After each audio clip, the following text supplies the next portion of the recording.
लद्दाख की हसीन पैंगोंग लेक और नुब्रा वैली घूमने का समय आ गया। जय बालाजी पैकेज टूर्स एंड यात्रा लेकर आए हैं 18 मई से 30 मई तक के लिए लेह लद्दाख, कारगिल और कश्मीर की खूबसूरत यात्रा केवल 25,500 रुपये में।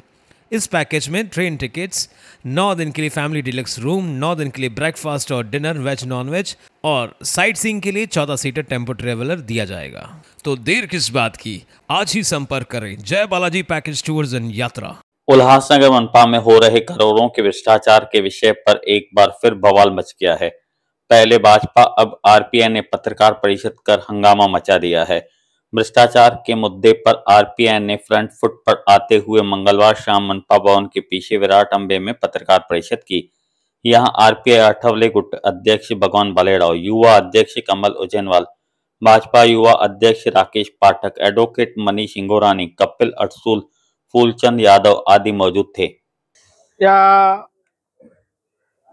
उल्हासनगर महानगरपालिकेमध्ये 42 करोडची जी कामं आहेत त्याच्यामध्ये एक जैन कंस्ट्रक्शन कंपनीला जे गैर आयुक्ताने जे चुकीच्या मार्गाने जे काम दिलं आहे त्या संदर्भात मी न्यायालयामध्ये गेलेलो आहे, पिटिशनही दाखल केलेली आहे आणि पिटिशनची शुक्रवारी पिटिशन बाबत सुनावणी आहे।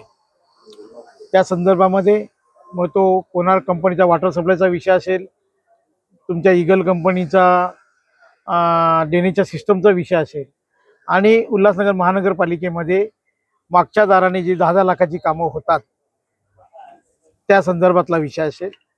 आयुक्त या सर्व गोष्टींना प्राधान्य देतात, त्यामुळे आयुक्तांच्या विरोधात आणि या सगळ्या बाबींच्या विरोधात आम्ही उच्च न्यायालयात गेलेलो आहे। उच्च न्यायालयाच्या माध्यमातून ही कामं सगळी थांबवावी आणि आवश्यक असलेली, जनतेला आवश्यक असलेली कामं घ्यावीत या संदर्भामध्ये ही पत्रपरिषद आयोजित करण्यात आली होती। आता यामध्ये अशी परिस्थिती आहे, खोटं बोला पण रेटून बोला। आता परिस्थिती अशी का कागदावरती बोगस दाखवू शकत नाही, कारण कागदावरती साइन करून त्यांनी ती बिलं पास केलेली आहेत, पण कामाचा दर्जा हा निकृष्ट दर्जा असतो आणि स्वतःचा ठेकेदारच, ते मालकच बिलं बनवतात, आमचे इंजिनियर बनवत नाही महानगरपालिकेचे आणि बिलं पास होतात, बिलं मिळाली जातात। तो वर्षात 6 महिन्यात तो रस्ता उखडला जातो, या नाले खराब होतात। मग त्याच ठिकाणी परत वारंवार वर्षांनी 2 वर्षांनी परत कामं घेतली जातात। ही थांबली पाहिजे। आयुक्तांनी या सगळ्या गोष्टींची एक कमिटी नेमली पाहिजे आणि खरोखर हे काम इथे आवश्यक आहे का असेल त्याबाबत मध्ये पाठपुरावा करून ते केलं पाहिजे। मागचे जे कमिशनर होते राजा दयानिधी, हे प्रत्यक्षात जाऊन साईटवर बघायचे या कामाची इथे गरज आहे का, ते गरज असेल तरच ते काम मंजूर करायचे। पण आमच्या आयुक्तांना घाई झालेली आहे, कारण ते रिटायरमेंटला आलेले आहेत, त्यामुळे आयुक्तांना जास्तच घाई झालेली आहे, त्यामुळे ऐकते। पण मला एक गोष्ट आता तुम्हाला माझ्याकडे राहून गेली, पण तुम्हाला सांगतो, ही जी 42 कोटीची कामं आहेत ही महानगरपालिकेची कामं नाहीत, एक लक्षात ठेवा। ही महानगरपालिकेची कामं नाहीत, ही कामं मूलभूत सुविधेची कामं आहेत। म्हणजे कुठून मंजूर झालेली आहे? नगर विकास खात्याकडून। पण नगर विकास खात्याकडे झालेल्या कामांची परत मान्यता का मिळाली हे तपासण्याची आवश्यकता आहे। म्हणून माझी सगळ्यांना विनंती आहे, लोकप्रतिनिधींना विनंती आहे, जी कामं झालेली आहेत ती सुचवू नका, जी झालेली नाहीत ती सुचवली तर मला वाटतं इथल्या शहरातल्या नागरिकांना त्यांचा फायदा मिळेल। आता याची मी काही सांगू शकत नाही, मी छोटा कार्यकर्ता आहे, पण रिपब्लिकन पक्षाने हा विषय उचललेला आहे। आम्ही न्यायालयाच्या माध्यमातून लोकांना न्याय देण्याचं काम भविष्य काळात करू। मला काय त्यांनी कामं केल्यात का ती काय माहीत नाही, पण त्यांच्या एका नातेवाईकाची एम रामचंद्र नावाची कंपनी आहे, तिथं मला वाटतं ब्लॅकलिस्ट केलेली आहे। मला वाटतं आता गेली 1 वर्षापासून ती ब्लॅकलिस्ट आहे, तर त्याच्यावर काय कामं पडली असतील ती काय मला माहित नाही। ब्लॅकलिस्ट असेल तर कामं मिळू शकत नाही। म्हणजे आम्ही स्वतः पत्रव्यवहार केलेला आहे। युवा मोर्चाचे अध्यक्ष असतील राकेश पाठकजी, मंडळ अध्यक्ष असतील मनीष इंगोरानीजी, मी स्वतः आम्ही पत्रव्यवहार केलेला आहे। आरटीआय टाकलेला आहे। काय डॉक्युमेंट नसल्यामुळं थोडं आम्ही थांबलेलो आहे आणि आमची कोर्टाची पण तयारी आहे, कोर्टात जाण्याची। हे जे मूलभूत सुविधाचे कामं काढलेले आहेत 161 कामं, त्याच्यात बऱ्याच ठिकाणी कामाची आवश्यकताच नाही, त्या ठिकाणी पण 50 लाखाची, 30 लाखाची, 20 लाखाची कामं काढलेली आहेत।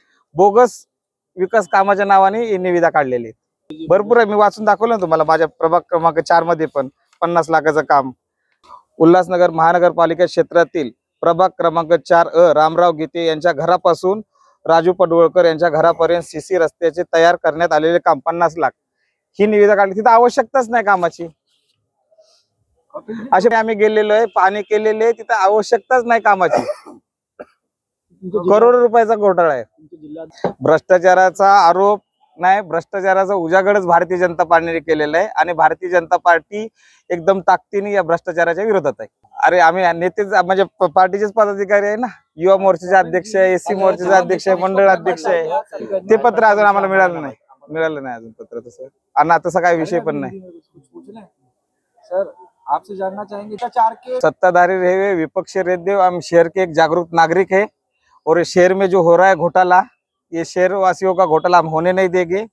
ये जनते का पैसा है, इसकी लूट होने नहीं देंगे. चुप नहीं रहे. राइटिंग में लेटर लिखा है उन्होंने. पूरा शिष्टमंडल 22 नगर सेवक का, आमदार का और जिला अध्यक्ष आयुक्त के साहब को मिलने गए. शिष्टमंडल ने आवाज उठाई है.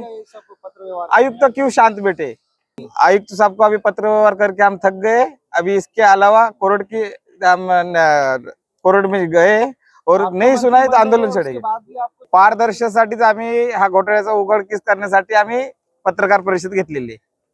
This festive season, meet all your financial goals. Crystal Finance व अजीत माखीजानी लाए हैं आपके लिए personal loan offers, instant disbursal, easy hassle-free process, doorstep process, जिसके लिए आपको चाहिए सिर्फ आपके बिजनेस का turnover. Contact us today for personal loan offer.